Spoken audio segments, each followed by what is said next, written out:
Here's an interesting item. It's a Hagstrom 2. This was my first ever electric guitar. It is a Hagstrom 2. When I got it, it was sanded down to the bare wood. I sat in my high school bedroom and painted it black. It served me well until I got my first Fender, after which I never used it again. I believe it's working. The good story about this guitar that's kind of apocryphal is at some point when my first band, The Flux, was playing, I needed an amp. And I traded this guitar and like $60 to my drummer at that time, David Linton's sister, who had a Super Reverb amp, an early 60s blackface Super Reverb amp that became my first target amp, and that basically set the precedent for exactly what I wanted to play out of for the rest of my life, basically.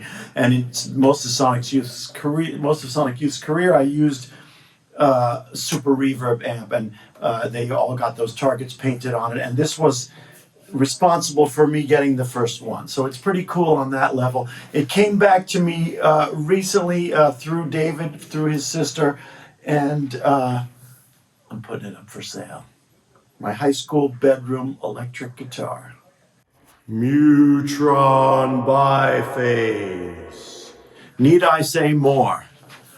One of the most coveted pedals. I use this a lot all through mid-period Sonic Youth. Once we established our own studio, I probably got this around the same time at Echo Canyon, used it on 1,000 Leaves, on Washing Machine, on all the records done around that. I know that people kill for this item.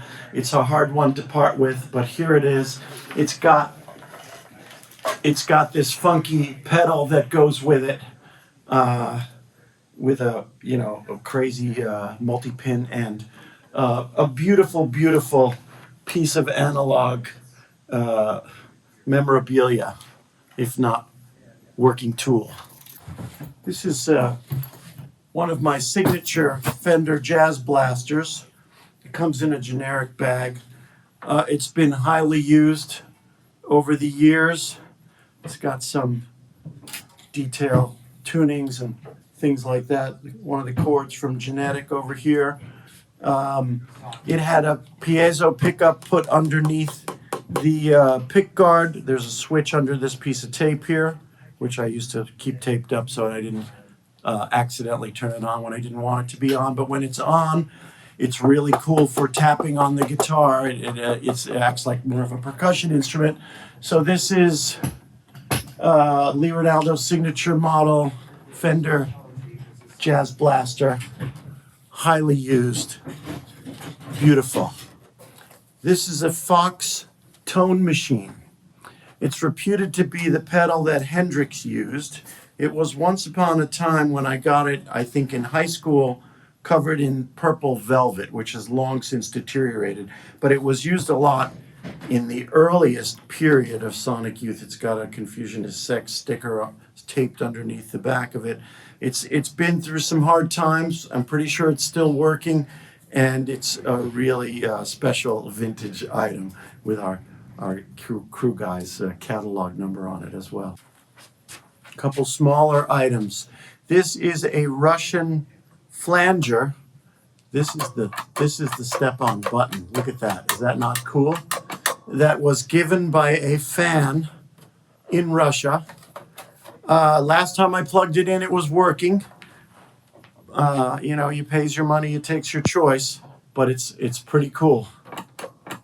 Here's a cool item with a slightly interesting story. It's an electronic tabla and tempura unit.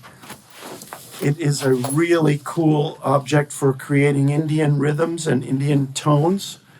And it was purchased in New Delhi at a store called Ricky Rack, where the Beatles shopped for their sitars in the 60s. And there's pictures of the Beatles in the store, all over the store, and the guy that's in the store is the son of the man that met the Beatles back in the day. and it's a beautiful unit. I really love it. I've since upgraded, fairly brand new, and it's in fully working order. This is a beautiful guitar that I've had most of Sonic Youth's career. It went with us when we played Neil Young's bridge concerts, which were the only times we ever played acoustic live. It's a 314 CE. It's got built-in electronics. It's a really nice playing and sounding guitar. It's a little bruised right over here, if you can see that, from me tapping on it with the end of my bow. Therefore, the bow comes with it. Beautiful sounding and playing, rosewood mahogany back and sides, spruce top. Really nice guitar. Just a little bit banged up right here on the finish. That could probably be fixed if one wanted to. It's got the recommended bridge pins from Neil Young's guitar tech, Larry Craig. 3 of them are buffalo horn, and 3 of them are ebony, maybe? Not sure anymore. Don't tell me you're finally going to sell the second Bloodwick Phase 2. This is another item that people kill for. This is the sound of Diamond C, that waka waka waka sound. This is such a preposterously cool item. I don't have it plugged in, but when you plug it in, it lights up all different colors. The buttons say animation, fuzz, stereo, and bypass. It's got this crazy panel at the top, and you open it up and set it down like this. Around the time of Washing Machine, Thurston and I had each one of these on the opposite sides of the stage. Super cool pedal. I still can't believe we're ready to part with it. Here's another odd item. This is an electric auto harp. It's a little worse for wear at the moment. It's had all the keys removed. In the early days, I played auto harp on one specific song called Inhuman. And it started out with a little tiny zither that we electrified, which is now sitting in the Rock and Roll Hall of Fame. And then we graduated to this bruiser. It's got these great long pickups underneath there. If nothing else, those pickups are something special. So anyway, just a weirdo from the earliest days of Sonic Youth. It's got some tuning charts on the side as well. It's a mini Fender Stratocaster, real Fender. It's got a speaker built in.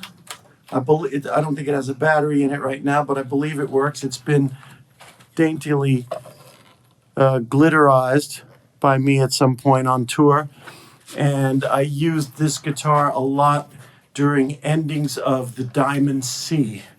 I would play it and hold this up to my vocal mic, and it actually sounds really cool. It's a real guitar, but it's also got a speaker built in, so it's kind of cool. Here's 2 unique and special items.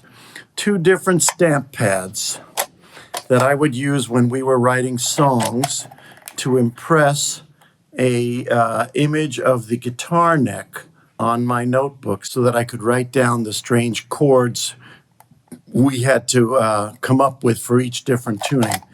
In the middle period, when we had enough money, we could buy these fancy stamps. That's a joke. A pair of Yuri Model 840 time-aligned speakers. These were in the old knitting factory on Leonard Street, and then they were gifted to us for our Echo Canyon space, and they've followed us around to here. And now they could be yours. That guitar is there for scale. These are big boys. Here's a funny little unit. It is a parametric equalizer. It was built by a fellow named Rich Brewster, who was the bass player in my pre-Sonic Youth band called The Flux. And he lived in Binghamton, New York. And when we were making the Confusion is Sex album, we drove up there. He was kind enough to give us a bunch of gear that we were using in Wharton's studio to make that record. It was pretty rudimentary studio at the time. And he had built this parametric EQ, and we used it on the Confusion is Sex record and maybe some other stuff around that time. Rich Brewster built parametric EQ. All right, here's a nifty item. It's an 11-string guitar. It is Dorado, made by Gretsch. It's got a funky pickup in it. It's got a bunch of holes drilled in different odd spots. But the guitar itself is pretty solid. It's been used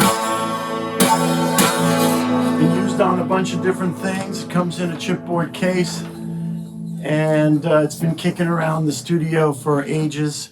I wrote a song for my electric trim record on this guitar called Purloined, and it